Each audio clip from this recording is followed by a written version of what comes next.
ఆయుధంలాగా ఈరోజు రాష్ట్ర ప్రభుత్వం చేస్తూ కాంప్లెక్స్ ఏర్పాటు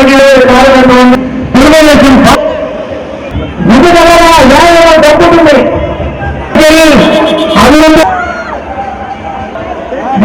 నారాయణ గారు మంత్రిగా నారాయణ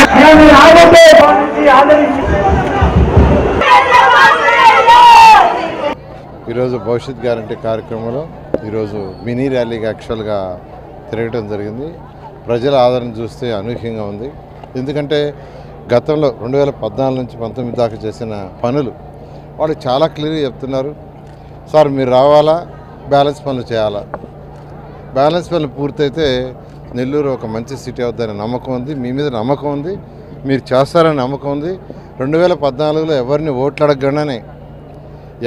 ఓట్లు అడగకుండా ఎమ్మెల్యే కూడా కాకుండా తెలుగుదేశం ప్రభుత్వం చేసిన సేవకాన్ని మినిస్టర్ అయ్యి నెల్లూరుకి ఎంతో సేవ చేశారు. ఈసారి ఎమ్మెల్యేగా మా ఓట్లు అడిగి ఎమ్మెల్యేగా అయితే ఇంకా ఎక్కువ చేస్తారనే నమ్మకం ఉంది. ఖచ్చితంగా ఈసారి ఎంపీగా వేమిరెడ్డి ప్రభాకర్ రెడ్డి గారికి మీకు ఎమ్మెల్యేగా చేస్తాం, ఎమ్మెల్యేకి ఓటేస్తాం.